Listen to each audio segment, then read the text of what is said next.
Tally ho, fellow flight nerds. This is Ben Johnson with FlightNerdAirForce.com, where we help aviation enthusiasts learn to fly because the gift of aviation should be available to anyone who has the passion to learn. Today, we're going to go on a really exciting flight in the Pitts S2-S. The Pitts is a really small, a really compact, but really powerful aerobatic biplane, and we are going to put it through all of its aerobatic paces. We're going to really make it work today. Let's just get flying, and I'll kind of explain some things as we go here.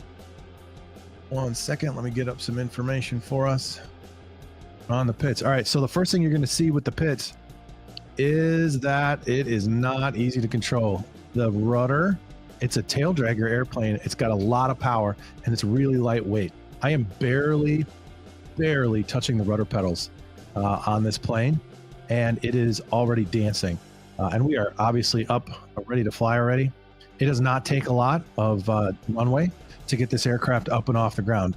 And the reason for that, I don't know if you remember, a couple of weeks ago, I did a video on the Beechcraft Bonanza, and we talked a little bit about the engine in the Bonanza. It is a Continental IO, I believe I gave the wrong number on that video. I said IO 540, I think it was like an IO 520, very close though. That is a 6-cylinder Continental engine. This Pitts biplane has the IO 540, which is also a Continental, actually this might be a Lycoming, but a 6-cylinder engine. Yes, it's a Lycoming, sorry. The Lycoming AEIO 540 engine, incredibly powerful. It has, and here's the difference. You saw how quickly this thing got up and off the runway. There is a reason for that. It got up and off the runway because, like I said, when we talked about the Bonanza in that previous video, we did a little bit of flying and showed how, because of the power of that engine, that airplane could get up and off the ground quickly. Like, we could use it for short field takeoffs and landings, and just really climb fast, fly fast, because that engine had so much power. Now, here's the thing. The Beechcraft Bonanza, fully loaded out, is somewhere around, I think, about 3,400 pounds. Full of fuel, fully loaded out, full gross maximum weight is somewhere around 3,400 pounds. The Pitts S2-S has a slightly bigger engine, 260 horsepower on this engine, and it is about half the weight, full gross max weight, half the weight of the Beechcraft Bonanza. Now, what that means is, if the Beechcraft could climb really well with an engine that size, think about what an airplane half the weight is going to be able to do with that same engine, actually just a little bit more power in the engine than the Beechcraft Bonanza had. And we're going to show you that today. The other thing you're going to notice, like we've already said, the Pitts S2-S is a biplane. So yes, the wings are shorter and more compact than the Beechcraft, but there's two of them. So you get, in a sense, almost twice the lifting space on those wings, and also twice the ability to turn and do some far more aggressive maneuvers. And we're going to show you just how aggressive this thing can be. One of the things I love doing in the sim, if I'm just fooling around, is this right here, doing high speed, low passes over the runway. So we're going to do a few of those today, just to show you what this airplane can do, and to make this really fun. Now, my goal is as low as I can, as fast as I can, like full throttle, without touching the runway. Low as we can go, but no touching, no touching. Oh, that was close. That was really close. So you're already starting to see some of what it's like to fly this airplane. It is not inherently stable. It is inherently unstable. The purpose of this airplane is to do things like this. Didn't quite finish it. Should we do one more? Let's go the other way. Ready? 1, 2, 3. There you go. We want, in an aerobatic aircraft, to be able to upset the aircraft. The point is to put it into situations that we would not want in a training aircraft, just like this. We're going to flip it, turn it, push it, make it be something other than simple, straight and level. Okay. The trick with that though is it makes it really challenging to fly because it turns incredibly easy. Very small control inputs will make this thing do a lot of moving. The roll rate actually on this airplane, and that's going back to speak about the fact that it's a biplane. The roll rate on this thing is between 300 and 360 degrees per second. That means that in 1 second, if you took the stick on this, the control stick, and you jammed it to one side, that aircraft could roll completely around the longitudinal axis like this, all the way around, almost all the way around, or all the way around in 1 second flat. That will stick your head against the side of the canopy if you're not ready for it. So it's incredibly nimble, incredibly quick. Jack be nimble, Jack be quick. This plane is just about to go over the candlestick right here. We're going to take it down low again and see if we can do a nice, as close to center line as we can. Nice low pass. No touching the runway though. No touching. No touching, no touching. Here we go. Low pass as we can, low pass as we can, low pass as we can. And then one of the things I really like to do is the turnaround, make the turnaround unique on the other end. And I'll show you how I do that in just a second. No touch. Don't touching, no touching. Look at that. Today's going to have a lot of what I call meow factor. We're just kicking around and we're just having fun with this Pitts S2-S. The Pitts, actually, I'm going to do my turnaround that I love doing. So much fun. Ready? Here we go. 1, 2, 3. Pull. Over the top. And then as we're coming back down the backside of this loop, let us build some airspeed up again. Roll out. And head right back for the runway. Ugh, it didn't like that. I was going a little slow on the downside there. So we didn't end up quite straight around again. That is sort of, not really. An Immelman. Whoa. Flying a little bumpy. We're going to abort that low pass. I wonder if this thing... I'll tell you right now, I've had some issues with my rudder pedal. And there have been times where my rudder pedal will just jam hard rudder, like hard left rudder. And it'll just start wiggling. I've actually had the whole plane flip over and crash because this plane is so nimble, and touching the rudder like that puts it almost completely out of control. Watch. Now at good altitude, I'll just take the rudder and jam the rudder pedal and show you what it does. It goes all over the place. Now, especially if you're like, you pull back on the controls and then jam the rudder, it messes up a lot of stuff. Yeah, look at the position we ended up in because of that. So we're going to roll it back over. Try and get us heading back toward the airport here. If we can find the airport again. Where'd it go? Where'd who go? Where did we put that airport? It's not that far away. I think it's kind of behind us. Anyway, there it is. We'll head back toward the airport. We'll do another pass. Yeah, you can see my rudder pedal. Oh, you know what? I wonder if it's the sim is having me fly back through my own wake or something like that. I wondered if that's part of what's going on, because I am fooling around a lot and then kind of flying right back to the same location. So anyway, it could be my wake that I'm flying back through my own wake. Who knows?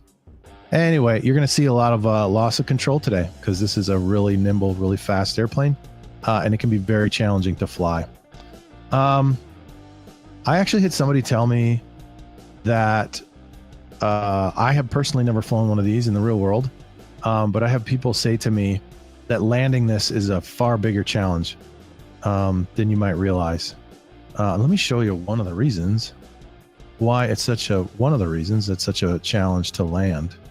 Let's go to the cockpit view here and show you why landing this thing is so challenging.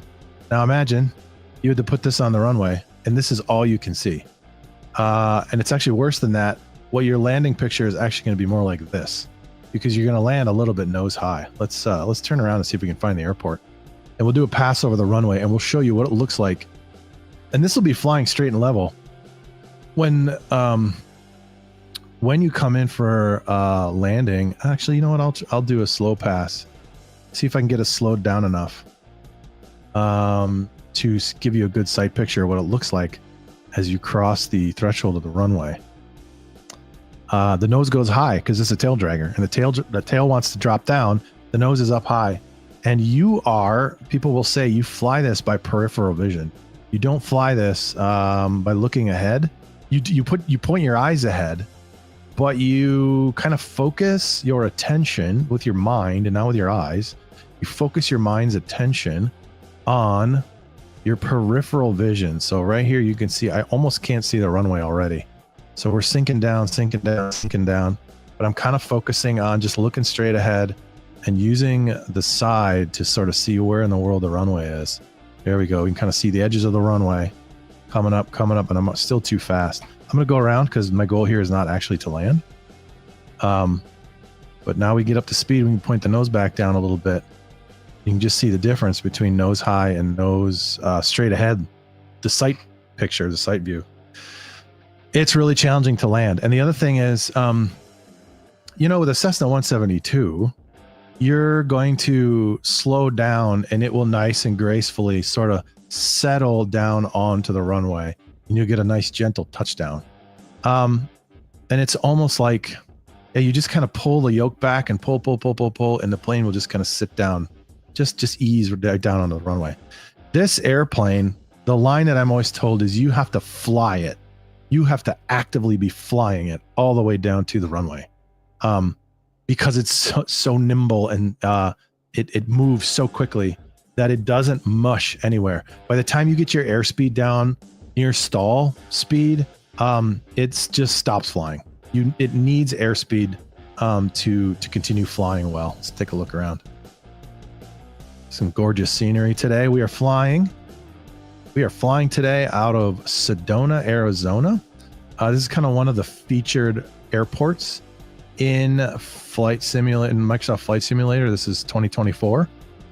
They like to highlight this airport because the scenery around here is so beautiful.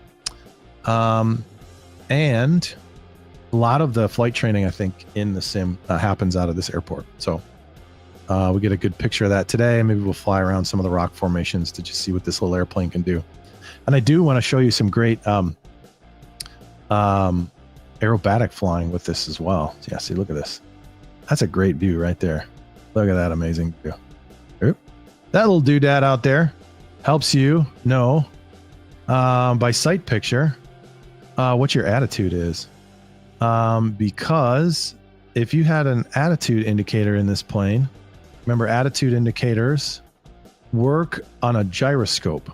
The problem with a gyroscope in this situation, we'll take a look back here, is that your gyroscope is going to have issues if you start going up and down, and you turn the airplane upside down. The gyroscope inside your attitude indicator is going to do something we call tumble. It flips around and it gets all messed up, and then your attitude indicator doesn't work correctly. So what they do in this airplane is they have this right out there, and it shows you, are you flying straight and level or not? So you can see here, we're basically nose, if we push the nose down, you can see it functions sort of like an attitude indicator, showing that we're heading down. Now, as I pull up, you can see, whoa, it's not the easiest thing to fly with. Or in this, looking sideways, it's not easy to fly this way. But you can see now that we're in a good climb this way.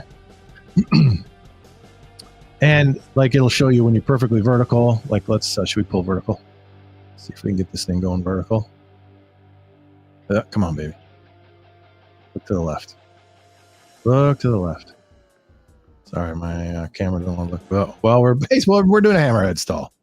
That's what we're going to do today. Anyway. We'll get back in line here. Oh, there's a runway. Let's see another high-speed pass over the runway. Anyway, I'm kind of rambling today, but I love this airplane. It is really an impressive aircraft with so much power and so much ability to do some amazing aerobatic work. This is not the plane. Again, in another live stream I did a while back, I talked a lot about the differences between airplanes and why you would use one airplane over another. This airplane is perfectly built to do aerobatic flying. As you're seeing right here, we can roll this dude around incredibly quickly. It's made to upset the airplane for fun and profit. Look at that. Should we fly inverted? Let's go inverted. Whoa. Whoa. Bring your six sack, yo. It's going to be one of those days. We're going to have a lot of fun with this. We'll go down low. Low speed pass inverted. Let's go inverted. Oh, oh. Pushing hard, pushing hard, pushing hard. Trying to keep the nose up from upside down. So I'm pushing the control forward, the control stick forward. Try and keep the nose up. I know we're descending to get us as close to the ground as we can.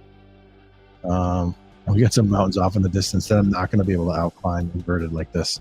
But we're going to try and get down as close to the ground as we can. Do this high speed pass. Oh man. Yeah, we're going to watch out for these mountains. I'm going to turn it back over. We're going to be in trouble real quick. There we go. Look at that. That's fun. You do not have nearly as much control inverted. The control stick does not go as far forward, and you don't have nearly as much control to climb inverted as you would if you were. You can pull a lot more G-forces. Some of that is the airplane, but honestly, in most situations, the reality is it's more the limitations of the pilot flying the airplane, physical limitations. Negative G's are really painful. They hurt a lot, and so you gotta be careful doing them, knowing your own limitations. I feel like I was explaining something and then distracted myself. But this airplane's a lot of fun. I got introduced to these because I grew up. Some of you know my story, some of you don't necessarily. But I grew up, my grandparents lived near Oshkosh, Wisconsin, which is the home of the Experimental Aircraft Association, and their annual Air Venture fly-in. So from the time I was little, I was getting the opportunity to see aerobatic flying by some of the world's greatest aerobatic pilots. And the pits, I fell in love with the biplane design like this. It's an incredible, it's a beautiful airplane, and it does incredible things in the air. The things that professional pilots who know how to fly this are able to do with this airplane are just incredible. So let's go buzz. What is this? Cathedral Rock here? What are they calling this? I think this is Cathedral Rock here in Sedona. We'll go buzz the cathedral right through the gap. You ready? Today, we are bound to end up. Whoa, that was really close. We're bound to end up crashing something today, but that's all right. We'll start it over and we'll have fun from there. Yeah, and so going to that air show, I saw it was, to be honest, it was both this airplane and there's another aircraft similar to it called the Kristen Eagle. The Kristen Eagle is the home-built version of a plane very similar to the Pitts. I don't know exactly the history on the Kristen Eagle. Maybe we can look that up at some point. But my guess is somebody involved with the Pitts or somebody that loved the Pitts wanted to design a home-built version of it, and they designed what is known today as the Kristen Eagle. Love that airplane. Let's go back to the outside view for a little bit here. Mess around from the outside. Anyway, yeah, I fell in love with what this airplane's able to do, and as a plane, look at this thing. It's just gorgeous. That big, the tail, that round shape of the tail, swept back of the wings, the biplane with two wings. Obviously, biplane is two wings, but just the look of that, it is both graceful and aggressive, and capable of just so much amazing flying.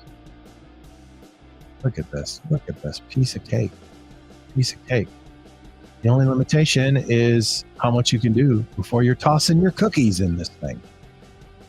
So much fun. All right, should we do an inverted pass over Sedona Airport? See if we can avoid getting killed. See if I can pull this off. Push, push, push, push, push, push. Push, push, push, push, push. All right, here we go. Inverted pass over the Sedona Airport in the pits. S2-S. There, I got to focus. I'm not going to talk a lot. Here we go. Low pass. No touchy. Definitely no touchy this way. Touching the runway. No touching the runway. How close can we get, though? How close can we get? How close can we get? How close can we get? How close can we get? And we're going to have to push out of this. Push, push, push, push, push, push, push. Look at that. Yeah. Oh, my goodness. Pilot inside there just had a heart attack. The other thing that's hard about inverted flight like that is you are hanging upside down from your shoulder straps, which is incredibly uncomfortable. The blood is running to your head. The whole experience is physically, from what I understand, quite painful. My son and I one time got to go to visit the USS Midway in San Diego Harbor, and they have a setup in there where you can use it's like a computer flight simulator, but they have you inside a physical, like a cockpit, a mock cockpit, and as you fly the plane around, the cockpit rolls as well. So my goofy son was flying this thing and turned us completely upside down, and we were hanging upside down in this simulator, and I was like, buddy, you're killing me, turn it over, because it hurt. It hurts to hang upside down like that, but that's what you're doing in here, which makes doing this, pushing, all of that G-force goes, the blood all rushes up to your head. You do that, which is quite painful. So that's why the outside loop, which we'll talk about in a little bit here, the aerobatic maneuver called the outside loop, was something that didn't get done until I think it was what's his name from the Raiders, World War II. I'm blanking on his name, but the guy that led the raid on Tokyo, Doolittle, Doolittle's Raiders. I think it was him, Doolittle, that did the first outside loop, which is where you do a loop, but you're pushing on the stick rather than pulling back. So the whole thing's inverted. It's an inverted loop, which is pretty crazy. That's what made it that. In part, the human factor is what made it so long before anybody was able to do an outside loop. The other thing that made doing an outside loop hard is building an airplane that can handle the G stresses, because you're putting negative G's on the airplane as well, which is hard on the plane, and often in the old days would break the plane. One other impressive thing about this pits is that it's stick and cloth. So the wings are made of wooden. They're made of wood, wooden sticks, wooden spars, and wooden ribs, spars, and then cloth wrapped around the outside, stitched down, and then painted with what they would call dope, or a special kind of paint that when you run an iron over it, it shrinks. It's like a polyester cloth that when you run an iron over it and heat it up, it pulls that cloth tight. And then you paint it with a special paint that helps keep the wind from going through the cloth. It keeps, you have to keep the air from being able to seep through the cloth of the wing, because otherwise you wouldn't get any lift on that wing surface. And then the fuselage of the airplane is made of a welded steel tube. They weld steel tubes together and then wrap cloth around that as well, stitch it down, and then tighten it up with a hot iron and paint it with dope in the whole 9 yards. And the technical term these days might not be dope anymore. In the old days, it was called dope.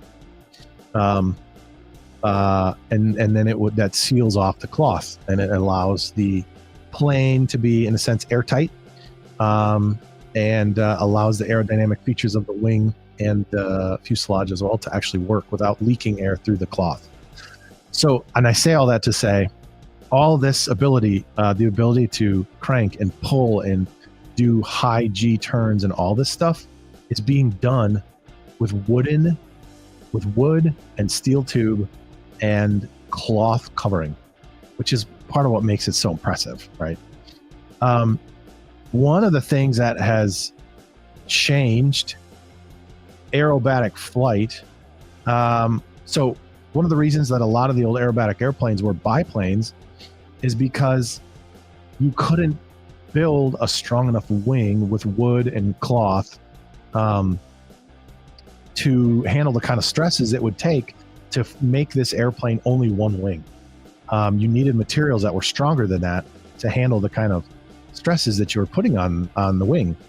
But then came along something called composite materials. So certain forms of fiberglass and carbon fiber and all those sorts of materials they were able to use that were both incredibly strong and very flexible. And all of a sudden you could build wings that were very, very long, very, very thin, and could take incredible stress, super, super strong. So now you have like the Extra 300, for example, which is a monoplane, one wing, and it can, in a head-to-head competition, I think it pretty much outflies the, especially for G turns. If you're going to compare Gs that you're putting on the wing, it'll outdo the Pitts because of the materials it's built from. A really impressive airplane. That I was speaking of the Extra. Now the Extra 300, the Pitts is still an incredible plane, especially when you consider what it's made from. So let's actually do some aerobatic flying. Let's maybe describe for you a few aerobatic maneuvers and run the plane through a few of these dudes. Oops, I'm sorry. You didn't see that. Okay, so let's start with a few just sort of basic aerobatic maneuvers. There's some maneuvers that I think everybody kind of knows about, and we'll start with some of those easy ones. One of them is going to be a loop. And you know what? I'm going to try and do this over the airport. So I'm going to do this over an airport and see, because in part what we want to do is we want to be able to try and pull out of these maneuvers at around the same altitude that we got into them at. So we're going to use the airport to kind of test us on that. That might end up killing us. We'll see. All right, let's head back toward the airport. And our first maneuver we're going to do is a loop. So we're going to come in over the runway and we're going to pull a loop, or a loop-de-loop as some folks would call it. Now, I'm not being very technical with how I'm doing these. One of the things with aerobatics is that airspeed is absolutely critical. You need to be using the proper airspeed to do these maneuvers well.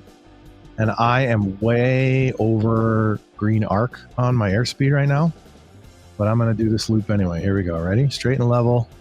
I'm in the yellow arc, which is actually bad for the airplane to be pulling high G maneuvers like this while the plane's airspeed is in the yellow arc. So I'm actually going to cut the power a little bit, see if we can complete this loop before we run into the ground. Look at that. Full loop to loop. That was a loop right there. And a pretty good one, if I do say so myself. Let's do another one. Ready? 1, 2, 3, pull.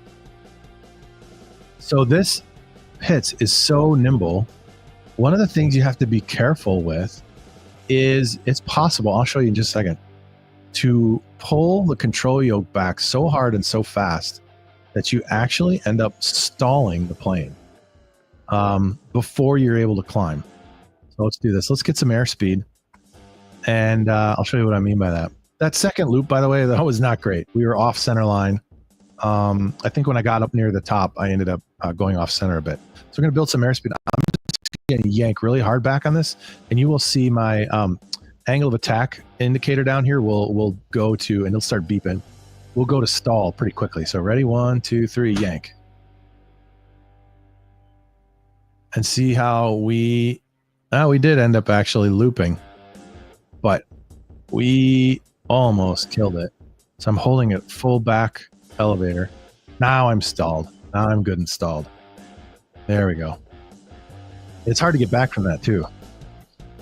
Like this, if we pull, yank this dude, yeah, see, we stall out. Does not take much because the control authority, the ability to crank the plane, the tail down on this when you pull the stick back is so strong because the plane is so capable that it's like, I don't know if you can see my hand in the look at me here in the camera, but you can yank back and have the plane kind of mush through the air like this rather than have it follow a nice flow in the direction you want to go. So, and if you do that, you exceed the critical angle of attack of the wing and you lose aerodynamic efficiency over it, and the wing stalls out and you're not flying anymore. You stall. And as a guy I used to be around the airport with used to say, stall, spin, crash, die, stall, spin, crash, die. Stall the plane. You might put it in the spin, maybe not. And then you crash. In his mind, that was certain death, but it's not. You can get out of a stall. Well, not a problem. So let's go back toward the airport, and we're going to do another maneuver called a roll. Now, I'll be honest with you. So the first kind of roll, let's just do an easy aileron roll as our first roll. There's something called a barrel roll, and I am not good at aerobatics, so I'm just fooling around here. And we can do that on the sim because it's the sim and we're not going to kill anyone. But we're going to do an aileron roll, which just means we throw the stick to one side and we let the airplane roll, which is kind of what we've been doing already. So, all right, straight and level, over the runway, and we're going to aileron roll. I'm just going to pull a stick to the left. Whoop, just like that. Not perfect. Nowhere near perfect. And the guy coming off the runway there was like, what in the earth is happening here? Here, one more aileron roll there. The aileron roll is just that. You're using only ailerons to complete the roll. You're rolling the plane using ailerons around the longitudinal axis, which is a line that goes from the nose all the way back to the tail. It's an imaginary line that goes from the nose of the plane back to the tip of the tail of the plane. And that is the line of rotation. You're rotating the airplane around using the roll. Okay. This is your roll axis even, right? A barrel roll is slightly different in that we're actually kind of rotating the plane around the same axis, but like we actually are flying the plane. If the line of axis of our turn is, see you in the camera there. If the line of axis is here, we're actually rolling the plane around that line of rotation. So the plane is physically away from the center of rotation. To be honest, I'm not 100% sure how to make that happen. I know it involves, I think what you're kind of doing is, I gotta turn around, I'm gonna be in the mountains here.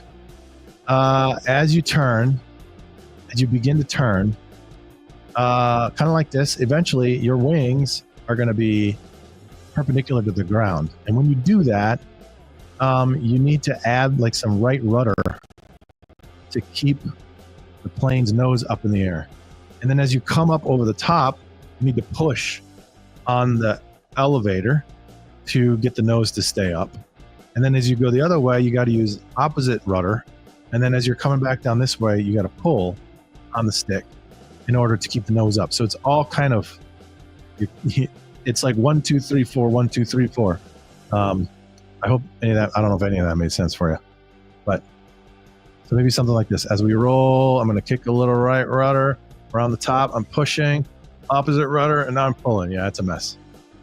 I've never trained to do these. I'm just kind of making it up as I go here, but I think that's the idea. You're rotating around an axis like that. Let's go to, well, a slow roll then would be like doing an aileron roll, but you're going to do it really slowly. But in order to do that, you do have to. So a fast aileron roll is actually easier than a slow aileron roll. Watch this. We're moving along, and I just yank the stick over, and the whole thing happens really quickly. And the airplane doesn't have time to get all out of whack, right? You don't have time for gravity to kind of take over. But if you do this slowly, If I just use aileron, I don't adjust anything else, you see we end up kind of pulling toward the ground like this. And that is not, whoa, that one was almost the thing that killed us. That's not what you want, right? What you want is to maintain your same altitude and still do that same aileron roll around the longitudinal axis of the plane. So the way you're going to do that is, and I am not going to be any good at this. Again, I've not been trained in aerobatics. I'm just giving you the big ideas. As you roll, I'm going to kick some right rudder, and then some push on the stick, and then some left rudder, and then some pull on the stick. There, sort of like that. Sort of. That was not very good. Patty Wagstaff would not be happy with me, or Sean D. Tucker.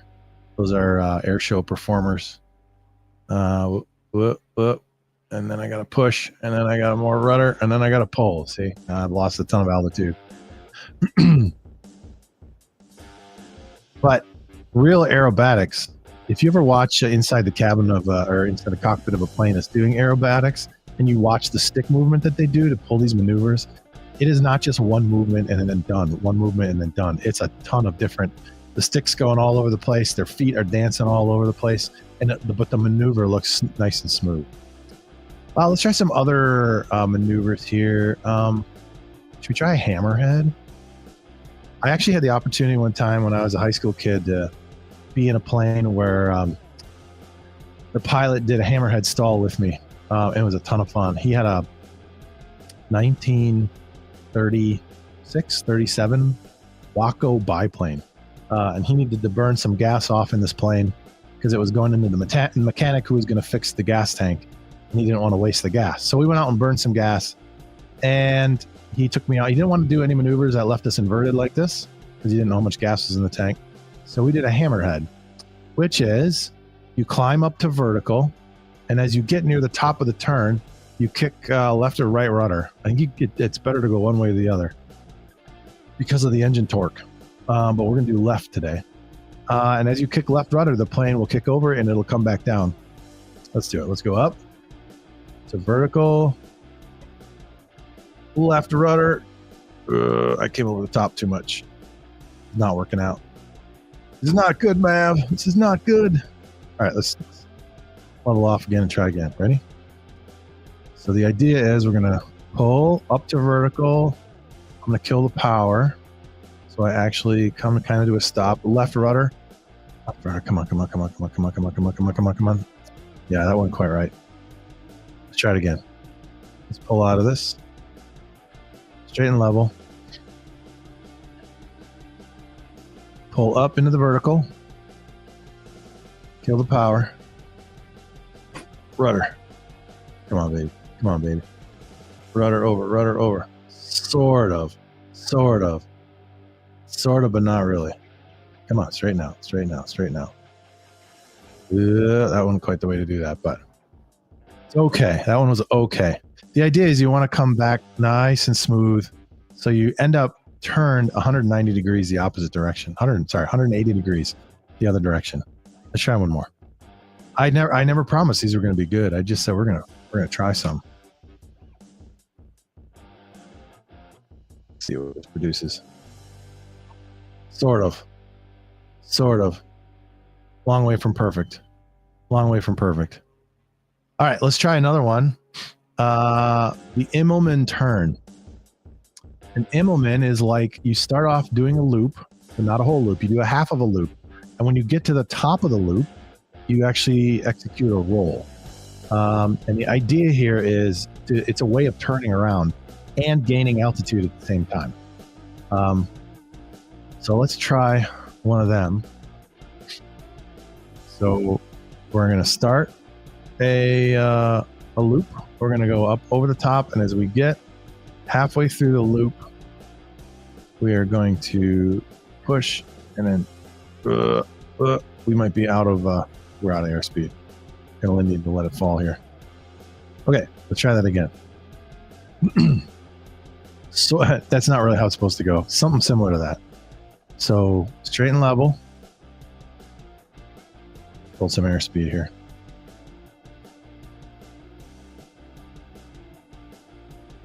All right, start our loop. over the top with our loop. As we get near the top of the loop, over, we're going to roll the plane over. More or less be going the opposite direction. But the idea is once you're at the top, to not lose that airspeed again. Or say the altitude, not to lose the altitude. So it's a climbing maneuver too. You pull up into the half loop, and once you get to the top of the loop, and then you roll the plane over. So you're not inverted over anymore. And the idea is you've picked up all the altitude of the loop, and you roll over and you're just going the opposite direction. I don't know if you can kind of see, we are kind of climbing as we do this. So let's pick up a little more airspeed. We'll try one more of these. And then we'll do something called a split S, which is the opposite. Yeah, we've gained so much altitude, it's telling me I need to fix my mixture. Mixture control, get more power. Ready? All right, let's do this. Pull. Top of the loop. Top of the loop. Come on, baby. Roll it over. Sort of. Not perfect. Long way from perfect. All right. So let's do the opposite version. That was an Immelman turn. Now let's do a split S. The split S begins with a roll, and then we're going to pull into the bottom half of a loop. Okay. Or the second half of a loop, I should say. And we end up doing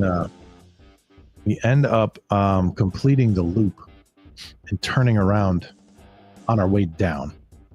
So this, you're going to actually pick up a lot more airspeed doing this. Already? Here we go. Begin with a roll, and then we pull. I'm going to chop the power to not overspeed. And there we go. We're back straight and level again, just like that. Should we do one showing you from the inside of the cockpit here? Yep. Let's go inside. Get rid of this. So we begin the maneuver with a roll, and then we pull. Chop the power to avoid overspeeding. Look at that. 180-degree turn. Some loss of altitude. Actually, is a really quick way to turn the plane. Let's do one more of those. This is the split S that we're doing.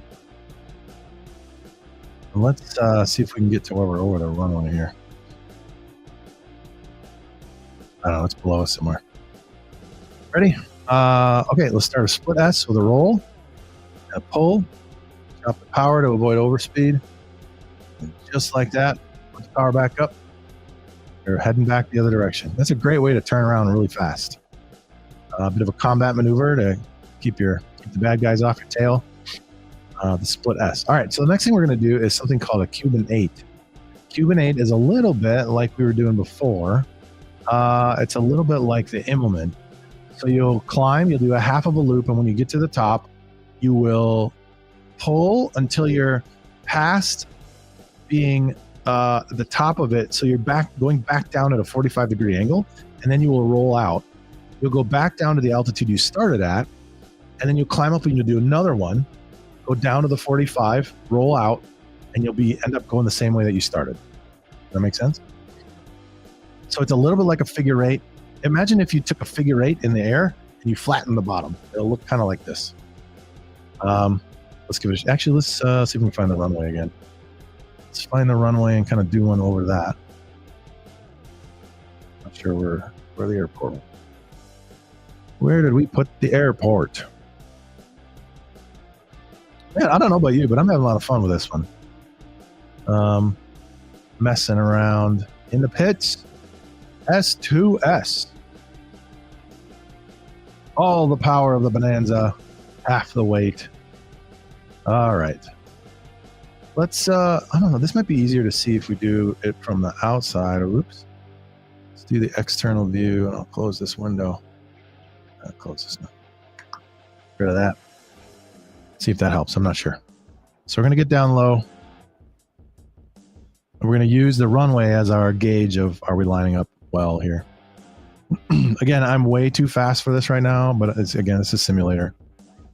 I'm not a pro at aerobatics, as I've told you 1,000 times. Don't attempt to do these things in the real world unless you are properly trained and have a good instructor and all that jazz, okay?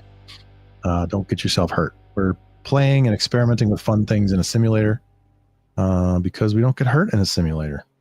So you need proper flight instruction to do this. All right, we're going to begin our Cuban 8. by pulling into a loop. And as we go past the half point of the loop, we'll come back down at a 45, just like this. And then we will roll the plane out. Now we're going to come back down to our original altitude. And we're going to come straight. And then we're going to pull up in another half loop. Like 3/4 of a loop is really what we're doing. 3/4 of a loop, back down to a 45-degree angle. And we're going to roll out of that, back down to our original altitude. And you can do these all day long if you do them right. Look at this, look at this, look at this. Too much fun. Way too much fun. I'm a little off center on this one, so this might not come out perfect. Look at that. I mean, you can't tell me this ain't fun. You can't tell me this ain't fun. Don't even bother trying. Whoop, whoop, whoop. Flying through my own wake, flying through my own wake. Oops, and my goofy rudder pedals. Had my rudder hard over. All right, let's try another one. Ready?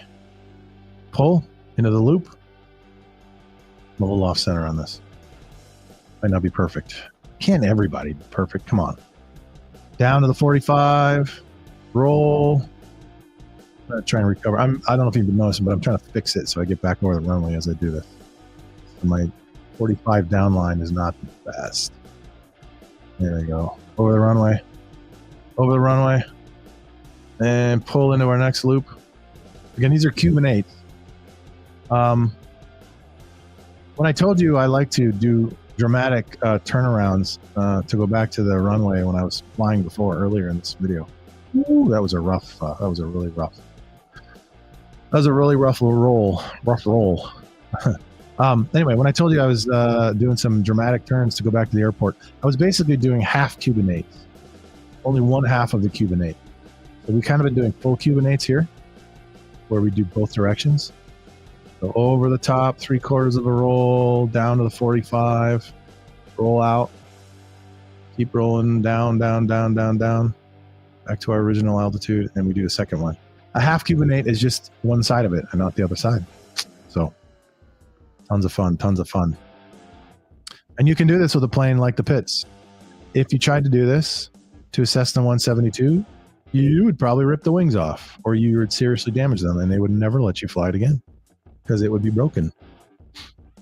Unless it's, I don't know if they have 172s set up for aerobatics or not, but some 152s, I don't think they do a Cuban 8 or not, but you can like do spins and things in a Cessna 152 Aerobat. I know they spin, and I think they can go inverted a little bit too. So anyway, that's our Cuban 8. That was a lot of fun. What else we have? Should we try an outside loop? There's a couple of these. Let's do an outside loop, see if we can pull it off. And then there's a couple others maybe we can try and pull off. Some of these, there's no way I'm going to be able to do them. So an outside loop is like, so a regular loop is we'll pull back on the control like this, right? And this is a regular loop where we're pulling back on the control. And an outside loop is the opposite, where we push. I don't know if we got to start from high. Let's start from high on this one. Might be a little bit easier. So what we're going to do on this one is we are going to roll inverted, and then we're going to push. Ready? Roll inverted and push. So now we're doing this loop with the plane pushing over the top. We got to finish the loop. Look at that. Look at that. Look at that. Look at that. Look at that. This really hurts. These dudes really hurt the pilot physically. They're painful. Don't have nearly as much control. You can see this plane is really struggling to pull out of this. I'm gonna have to roll it back. I might crash. I just might crash this. Yep. I told you we were gonna crash today. This is part of the deal. You got into this. You signed the waiver. You're here, so don't blame me, okay? Also a good lesson of why you don't fool around in the plane in the real world without training. It was a good opportunity, speaking of good training, to encourage you to check out our online ground school at flightnerdairforce.com. We have a private pilot ground school on there as part of our briefing room squadron if you want to sign up. Monthly membership gives you access to our online ground school where you can learn all about aviation, how airplanes fly, and eventually even prepare to take your FAA written exam and pass that dude with flying colors. You need to take a written exam, a knowledge test in order to get your pilot's license, your private pilot license.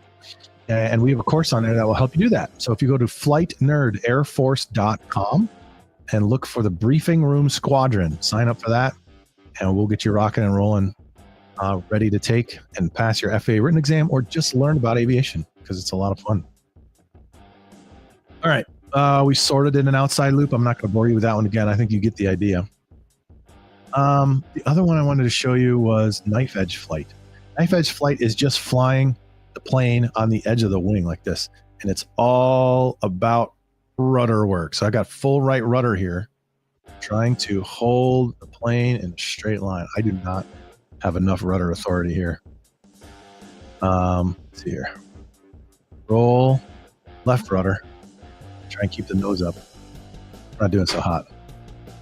I think you get the idea of knife edge flight. I'm not 100. Maybe I'm going too fast. I try and slow it down. Maybe that'll make it even worse. Let's see how we do here. So slow her down. Slow her down. Roll full right rudder. Full right rudder. Maybe we're dropping like a rock. So I think though you get the idea. Knife edge flight is flying at a 90-degree bank angle. So your wings are actually, instead of normally they're horizontal to the ground, you want them perpendicular to the ground. So it's kind of like if you were on the ground, you'd be cutting the ground like a knife with your wing. That's knife edge flight. We're not doing so hot with that today. I'm not sure why it's not working. If you know how to do aerobatics, I'd love to know why I'm not quite able to pull this off. Is it me? Is it me? Or is it the plane? I'm going to blame the plane because my ego is too big to think that I don't know what I'm doing. But I have no idea what I'm doing. For aerobatics, that is. But that's knife edge flight. I feel like there was maybe one more I was going to give you a cool example of. Let me just explain some of these maybe. A rolling circle. Oh my goodness. A rolling circle is like, if you wanted to, let's say with this little mountain below us, we're going to fly a circle around that mountain. So we're going to do a left-hand turn, and we're going to fly a circle around this mountain. Ready? It's kind of hard to see the mountain right now, but... So imagine that we are flying this circle around this mountain, as we're kind of doing right now. It's to our left. And as we're doing that circle, there you can see we done a full circle. As we fly this circle, we're also going to roll the plane. and still be flying the circle. I don't know how anybody does this. This is crazy. I can't do these. This is really hard. This is really advanced stuff, and I have no idea how they do it.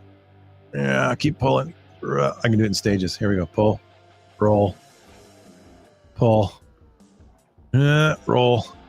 I would totally kill us trying to do this. But you're flying in a circle around a point on the ground, basically.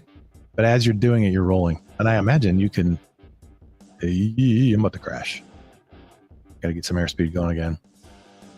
But I imagine you could actually do it like doing a left-hand turn.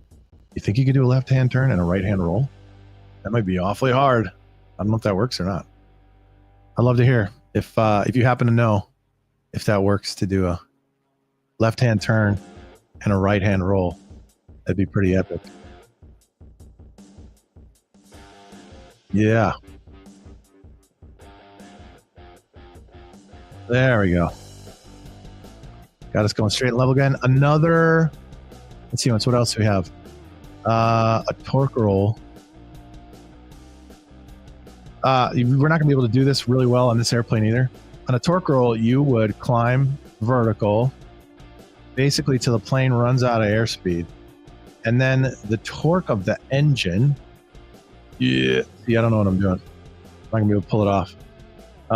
The torque of the engine would, I don't think this engine's going to be big enough on this plane to do this.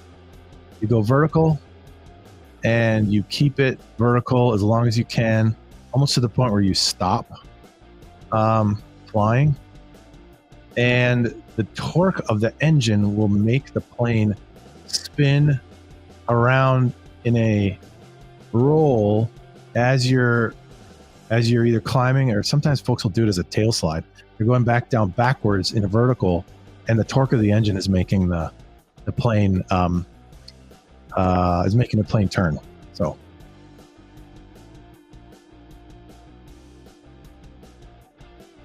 I got a question asking, what am I using for a CPU? What am I using for a CPU? I don't even know. I built this PC a long time ago. I am using not the Intel, the other one. 9700 maybe is my CPU. Yeah, I built a computer a long time ago. Let me see if I can dig it up for you while we're flying. Last little bit here. I got to pull it up on my phone here. See if I can navigate my phone with one hand, which is what you always do in a plane, right? You're looking at your phone while you're flying a plane. That's a joke. That's not what you do. Let's see here. I have a picture of my CPU here somewhere.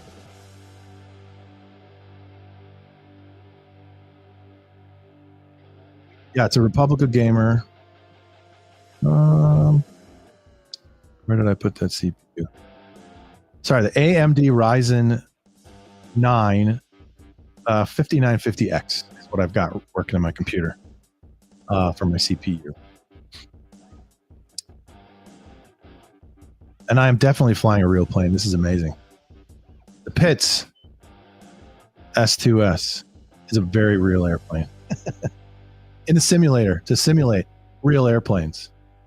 All righty, we're going to bring this thing into land, and I'm going to show you one more time how squirrely this crazy thing is. With that landing, I'm just encourage you to, again, check us out one more time, flightnerdairforce.com. We'd love to have you in the community, learning the world of aviation, checking out our online ground school, which is part of our briefing room squadron, is what we call it. See, we're gonna actively fly this crazy thing all the way to the runway, all the way to the runway. Look at that, touchdown nice and easy. I only landed like 5 times there, and it's a tail dragger. So look how squirrely it gets. And there's something really dangerous with tail. I'm doing this on purpose, by the way. That's what I'm telling you, at least. But there's something very dangerous with tail draggers like this, and it's called a tail loop, or ground loop. I'm sorry, ground loop, where the tail gets out of control. Here, let me try and do one for you here. Here we go. Let's see if we can get one to go. Where you get going, you actually make the tail stick out, or like kick around like this. See, and then you drag your wingtip in the ground. That's a ground loop, and it's really dangerous, and it's easy to have happen, especially in a plane like this. So anyway, at this point, I'm just screwing around, trying to make the plane mess up. But just to show you again how over controlling and how difficult it is without proper training to learn how to fly a tail dragger aircraft. They're amazing airplanes to fly once you learn how to fly them. This is not the plane to learn how to fly a tail dragger on, though. A great plane would be like a Piper Cub or something, like a J3 Cub. Would be an amazing way to learn how to fly a tail dragger, because it's much more forgiving, much more graceful than the Pitts S2-S. But once you get that training in that tail dragger, you get that endorsement in your logbook, and you get good with that, you can work your way up to more nimble planes like this, and you'll have a lot of fun. Okay. Again, I'd love to have you come check us out at flightnerdairforce.com. See our aviation education classes, especially our online ground school. Learn how to fly, learn how to enjoy the world of aviation. I will see you then in the next video. Thanks so much for hanging out with us.